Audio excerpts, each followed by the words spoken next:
गुरुजी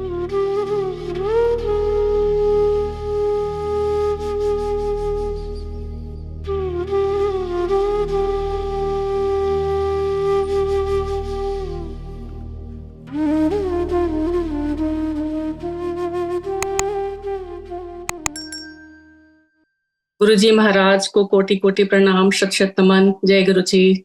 मैं हिंदी में पूरा सत्संग करूंगी, मुझे लगता है ज्यादा संगत तक पहुंचता है।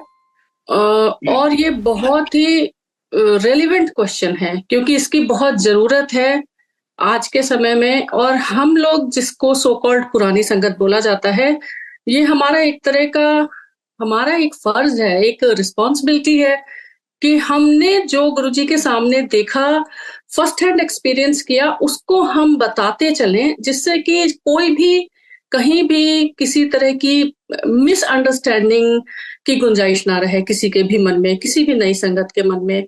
तो इसीलिए आज का ये सवाल भी बहुत ही जरूरी है। देखिए, गुरुजी महाराज अपने आप में संपूर्ण है, और जब उनके पास हम जाते थे तो मैंने जो पर्सनली एक्सपीरियंस किया कि हर धर्म के लोग आते हैं वहां पे। सिख संगत भी होती थी, जैन भी होते थे, मुस्लिम्स भी होते थे, और क्रिश्चियन भी, और हिंदूस तो ऑफ कोर्स होते ही थे।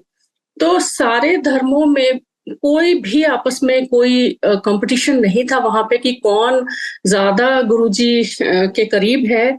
रादर गुरुजी सबको बराबर से मानते थे, यही ब्यूटी है। लेकिन एट द सेम टाइम गुरुजी ने देखिए कभी मना नहीं किया किसी को कुछ भी करने से। आप अपने धर्म को मानते रहिए, बिल्कुल मानिए, लेकिन जो और तरह की जो नियो एज स्पिरिचुअलिटी है, नियो स्पिरिचुअल प्रैक्टिसेस हैं, जैसे कि उनमें से एक है chanting, Buddhist chanting to be specific. इसके बारे में मैं जरूर बताऊंगी, मेरा अपना खुद का अनुभव गुरुजी के साथ। गुरुजी चैंटिंग करने के लिए बिल्कुल मना करते थे, बिल्कुल मना करते थे।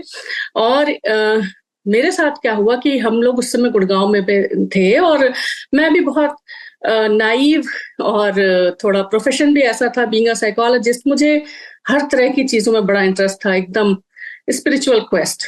तो मेरी एक फ्रेंड थी, वो चैंटिंग में थी, वो मुझे अपने साथ ले जाने लगी। मुझे लगा इसमें क्या खराब हो सकता है, लाइक हम गुरुजी के यहाँ भी जा रहे हैं और चैंटिंग में भी जा रहे हैं। अब कुछ दिनों के बाद चैंटिंग में वहां पे क्या हुआ कि वहां पे जो एक इनकी हायरार्की होती है बुद्धिस्ट चैंटिंग में, उसमें लीडर्स होते हैं। तो एक लीडर थी जिनके बारे में, जिनको मैं ऐसे शक्ल से पहचानती थी। एक बार क्या हुआ कि देखिए, गुरुजी की ब्यूटी ये है कि गुरुजी कभी प्रवचन नहीं देते थे और आपको डूज एंड डोंट्स बताते नहीं थे कि ये नहीं करना है या ये करना है, लेकिन वो एक ऐसा आपके सामने सिचुएशन क्रिएट कर देते थे, और आपको कहीं ना कहीं से आपके मन में अगर है कुछ दुविधा, उसका जवाब मिल जाएगा, या गुरुजी जो आपसे कराना चाह रहे हैं गुरुजी आपसे करा लेंगे, और जो नहीं कराना चाह रहे हैं वो भी नहीं करवाएंगे। तो ये तो मुझे नहीं पता था कि गुरुजी चैंटिंग के लिए मना करते हैं, मैं तो बस जा रही थी। मैंने एक दिन एक आंटी के घर, गुड़गांव में सत्संग था, जौहर आंटी के घर, उनके यहाँ हम गए, और मैं बाहर खड़ी थी। वही सेम जो लीडर थी वहां की बुद्धिस्ट चैंटिंग की, वो बाहर खड़े होकर किसी से कह रही थी कि मैं तो चैंटिंग में थी और बहुत सालों से थी, लेकिन जितना शांति मुझे गुरुजी के यहाँ के मिली है मुझे कभी नहीं मिली, और अब मैंने चैंटिंग छोड़ दी है। तो ये जब मेरे कानों में पड़ा तो मैंने कहा ओके, ये गुरुजी ने मेरे लिए ही कहलवाया है इनसे। और गुरुजी ऐसे ही करते थे, जो आपके मतलब की बात है, जिसको गुरुजी आपको सुनाना चाहते हैं, या वो शब्द वाणी में या सत्संग में, या दो संगत कोई ऐसे आपस में बात कर रहे होंगे और आपको आपका मैसेज मिल जाएगा। मुझे मेरा मैसेज मिल गया, एंड श्योर इनफ बाद में मुझे पता चला गुरुजी ने बहुत सारी आंटियों को जो बुद्धिस्ट चैंटिंग में थी उनको मना किया था, और कहा था कि चैंटिंग नहीं करनी है, बिल्कुल नहीं करनी है। एंड एक आंटी का नाम तो गुरुजी ने चैंटिंग वाली आंटी ही रख दिया था। तो यस, गुरुजी चैंटिंग के लिए मना करते थे, बिल्कुल। एक नाव में पैर रखना यही है ना, क्योंकि एक तकिया भरोसे तेरा तेरे चढ़ना था, बाकी सब होर सब बिठाइयां ढेरियां। तो अगर गुरुजी के यहाँ गए तो सिर्फ गुरुजी के होके रहिए, कि इससे सब कुछ जुड़ा हुआ है। देखिए, चैंटिंग के लिए गुरुजी ने मना किया, और पिछले जैसे सेशन में हम लोगों ने बातें की कि ज्योतिषियों के पास जाने से, रेकी हीलिंग से, इन सब से गुरुजी ने मना किया। तो उसी का एक हिस्सा है पास्ट लाइफ रिग्रेशन।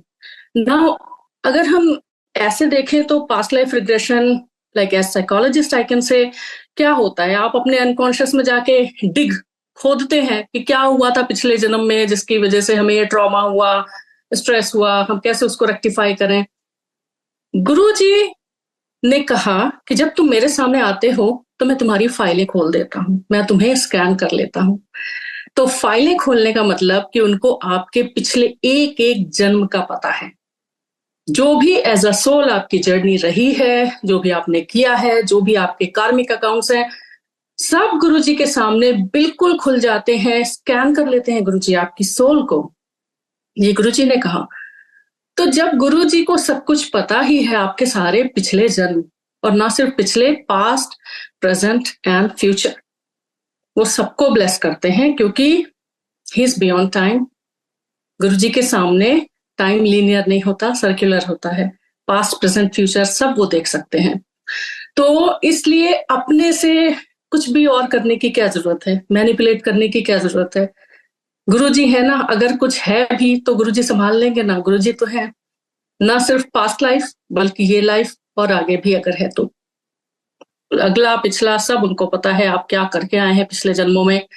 सिर्फ पास्ट लाइफ रिग्रेशन यही तो होता है ना कि वी ट्राई टू सी, कि हम देखना चाहते हैं कि हमने पिछले जन्मों में क्या क्या किया, जिसकी वजह से हम इस जन्म में, अगर हमें कोई डिजीज है या हमारी कोई कंडीशन है तो क्यों है, यही सब तो करते हैं। क्यों कुरेदना, जो हो गया वो हो गया, गुरुजी हैं, उसको देख रहे हैं, उसको हील कर रहे हैं। अगर कोई ट्रॉमा है भी तो गुरुजी उसे ठीक कर देंगे, इतना भरोसा।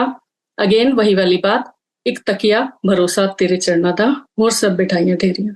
ये एक ऐसा टॉपिक है, एक ऐसा विषय है जिसपे मुझे याद आता है कि गुरुजी के सामने भी जब हम लोग जाते थे तो जो सबसे पहले अगर कहे मन में कोई विचार आते थे तो वो यही थे कि जैसे बाकी जगहों पे होता है, एक तरीका, एक प्रोसेस फॉलो करनी होती है, राइट, ये करना है, ये नहीं करना है, कोई भी आप कहीं भी ले लीजिए, एक तरीका, एक सिस्टम होता है, स्ट्रक्चर होता है। नाउ जब मैं गुरुजी के पास गई, यहाँ तो ऐसा कुछ भी नहीं था। गुरुजी प्रवचन नहीं देते थे, गुरुजी कुछ बताते नहीं थे, गुरुजी कोई रेमेडी नहीं देते थे, तो करें क्या। जैसे आज तक कई नई संगत जब सत्संग में पहली बार आती है, उसके दिमाग में यही सवाल होता है कि करना क्या है, तो जवाब है कुछ नहीं करना है, कुछ भी नहीं करना है, सरेंडर करना है गुरुजी के सामने। टेलीपैथी जो है वो शब्द मेरे लिए नया नहीं था, क्योंकि मैं ऑटोबायोग्राफी ऑफ अ योगी बचपन से पढ़ती आई हूँ, मेरे फादर थे उसमें, इसलिए मुझे टेलीपैथी पता तो थी, लेकिन जो उसका सही प्रैक्टिकल होता है वो सिर्फ गुरुजी के सामने मैंने देखा। और ये टेलीपैथी हम अपने से नहीं कर सकते, हम कितनी भी कोशिश कर लें हम उसको इनिशिएट नहीं कर सकते।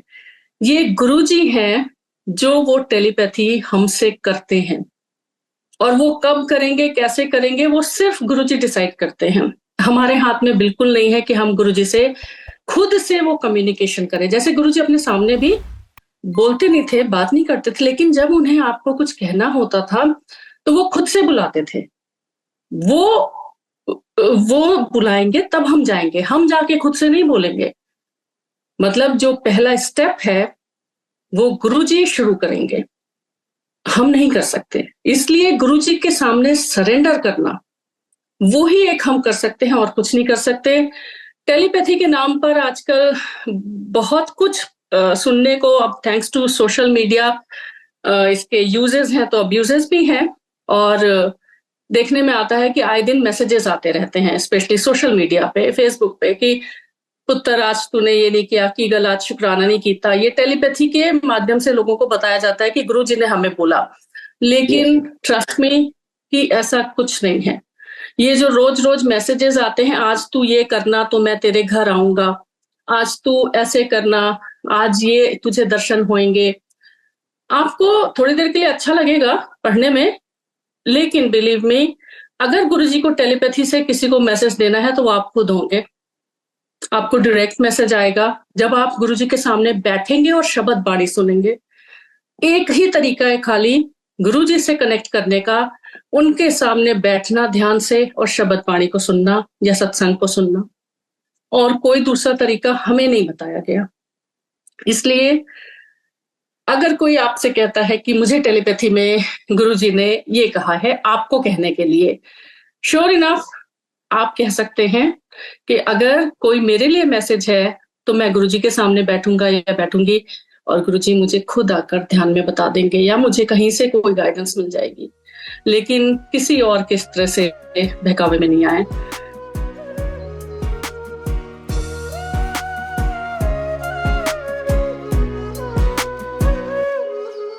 तेरे बिना सुने कोई जज्बात ना, मेरे विच ऐसी कोई गल बात ना, तेरे बिना सुने कोई जज्बात ना, मेरे विच ऐसी कोई गल